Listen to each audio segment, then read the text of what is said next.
It is you. You have made this match impossible. But I am leaving for India. And it is not far enough. Do you think that there is a corner of this earth that you could travel to far away enough to free me from this torment? I am a gentleman. My father raised me to act with honor, but that honor is hanging by a thread that grows more precarious with every moment I spend in your presence. You are the bane of my existence.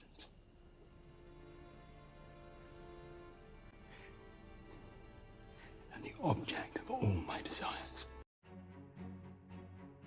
Hello, beautiful humans of the earth who I presume like dolls just as much, or if not more, than I do. Welcome to the Wildberry Workshop. I am so happy to have you here, and I hope you enjoy. Today, I am going to be completing my Kate and Anthony dolls inspired by the beautifully turbulent relationship we see on Season 2 of Bridgerton. I love Bridgerton. Do you guys love Bridgerton as much as I do? Do you love Bridgerton as much as you love dolls? I don't know. I love dolls quite a bit, but there's something about this world, the saturation, the fantasy of it all. Like, I don't even think about it as a historical drama at this point. Like, to me, it's not. I don't think it's ever been.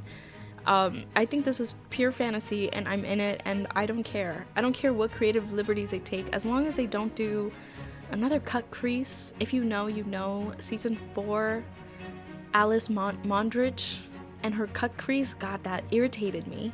Okay, so whatever. So, real talk, I'm not an enemies to lovers girl. I know that the whole thing with Kate and Anthony is enemies to lovers. Yeah, I don't know. Too many thoughts go through my head when I have to consider what this actually means. Like, how are these people who hate each other so much gonna keep from hating each other in the future? Can we really just trust that this relationship is more than a fling? And okay, stop. Anyways, that being said, I deeply love Kate and Anthony Bridgerton. Everything about their relationship is just oh so juicy. Like, can you blame me? It's the yearning, it's the eye contact, and we need more of it expeditiously right now. Well, in part 1, the last video I posted, you may have seen me struggle trying to figure out how to make a tailcoat out of, I don't know, maybe the worst fabric known to man. Today, I think it went better. I did a lot more prep work.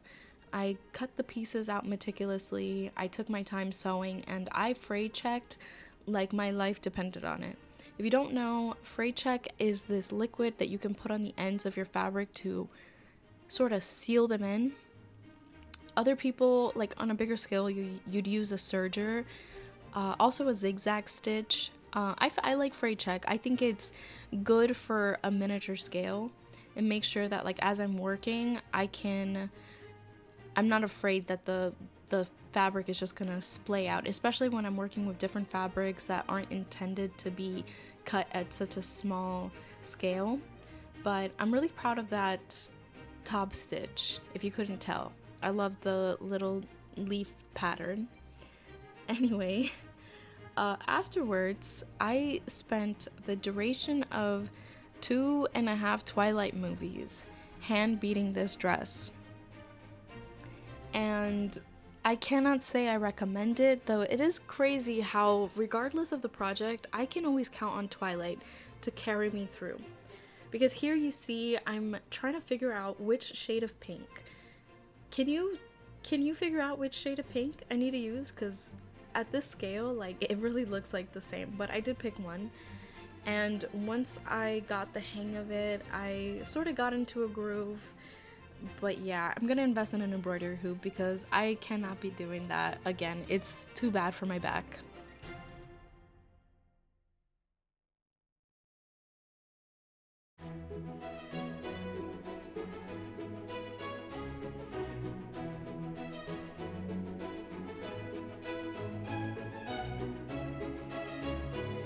In the real life dress, they have these organic vines, so I just drafted up this pattern that looked alright to me, and I used that as a guide. I did it 3 times, making the middle one the longest, as you'll see.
And you know what's crazy? If I had kept the audio of that beating, it just me watching Twilight, like I would have just stayed silent so that I can watch the movie as I edit, because I don't know what it is. Once you Twilight, you never untwilight.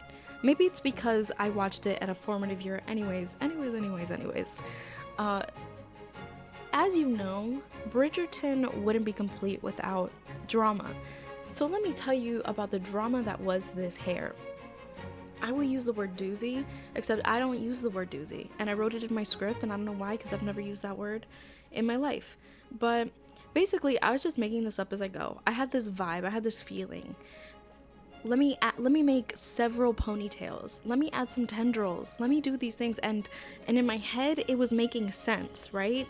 It was making sense in my head. And then I tried to do it, and I realized this is a doll. Like, oh my god, this hair is not gonna stay up. But I made the braids, and then I did some research. Now, I'm not a big hairspray person on a doll because I like the soft texture. I like being able to redo the hair if ever I want to. However, I'm gonna just let you know that number one, I need a better doll head stand. I should invest in that. This is a headphone stand that I got from Target a long time ago. But anyways, number two, just use the hairspray. You're not gonna get the bun until you get the hairspray. This is got to be freeze dry, and when they say freeze dry, they mean it. Just spray it, hold it down, and it's gonna stay.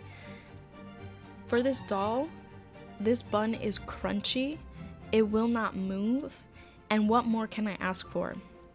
I did use some pins, like tiny little pins that I, jammed into the head to hold the hair in place, and boy, did I need it.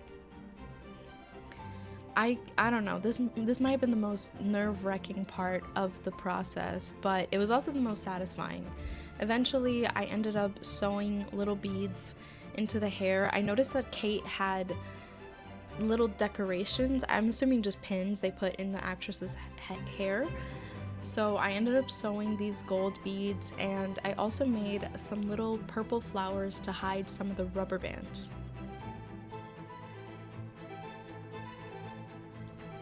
The last few things I worked on were painting Anthony's hair the right color and then making the Pall Mall mallet. The hair was pretty easy. I didn't want to reroot his head. I don't know why I'm showing this. I'm trying to show you the Pall Mall mallet and also show that this clay was like working with rocks. I didn't know that polymer clay expired or dried. This clay is a few years old, but like it was really trying me as well. I did get it to work, but I did not make a second mallet. Maybe if I buy some new clay, I'll make the pink one, but for now this is gonna have to suffice. I decided on Pall Mall as the inspiration because I felt like this is the moment when their relationship changed. It was the first time you saw them guarded yet unguarded with each other. And just for reference, what I'm doing here is I'm sculpting a candlestick holder because I decided to make a background, and you'll see that at the end. But yeah, so I felt like the Pall Mall scene was the moment when the relationship really changed. For Kate, you see her being just as competitive, but she actually is trying to enjoy herself, which is something we had not seen up until that point, I don't think. At first, she's doing it for Edwina, her sister's sake, but then you can see that she really is just having a good time, and it shows how similar she is with the Bridgertons. She's not afraid to get her dress soiled, she's not afraid to get in the mud for the sake of the game. And then you see Anthony in that same scene, his guard comes down in the form of vulnerability, kind of, right? Like, he doesn't fully open up, but we do see how he's sensitive. Up until now, we've seen him as this suave rake or an uptight viscount. And here he comes off as smaller and maybe a bit scared and hurt. And I believe is the first step in their relationship. Back to the background. because I'm extra and I wanted to do this, I tried to make it look like the Bridgerton drawing room. So using that as the reference, I sculpted these candlestick holders for the backdrop and printed some wallpapers, cut out strips for the wainscoting, and you know, I feel like putting these finishing touches really transported me to the world of Bridgerton. I especially loved adding the little candlesticks, which you'll see in a little bit. I ended up gluing a tiny bit of black thread to the tip to make it look used. I'm not the first person to have made it that way. I just think it's a really cute project. And if you have the time, I would recommend making tiny candles for your dolls. The last thing I made was a portrait to stand in the middle.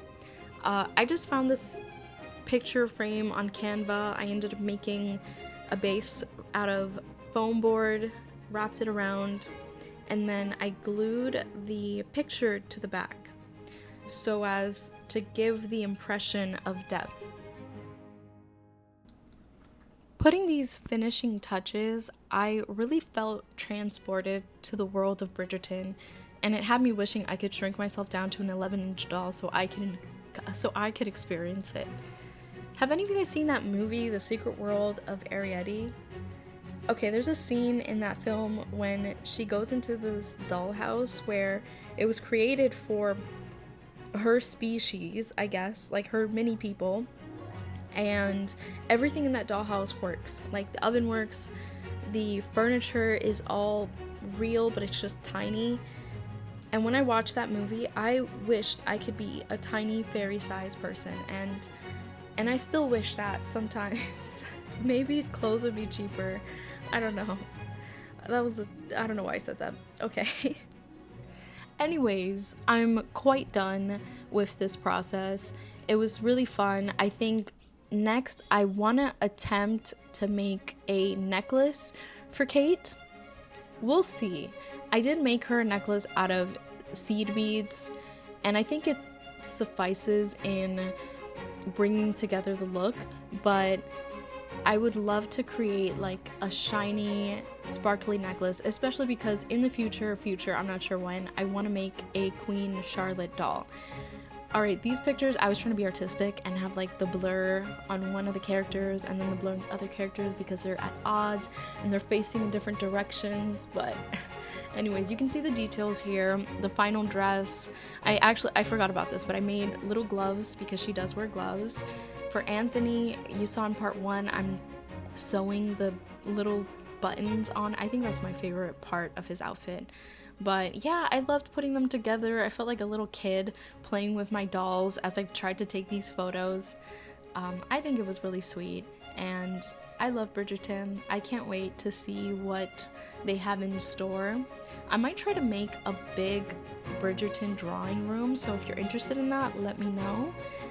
But as always, thank you so much for watching. I deeply appreciate any support, and if you're interested in continuing to see what I've got up my sleeve, feel free to subscribe here. I'm also on TikTok and Instagram. Okay, thank you. Bye.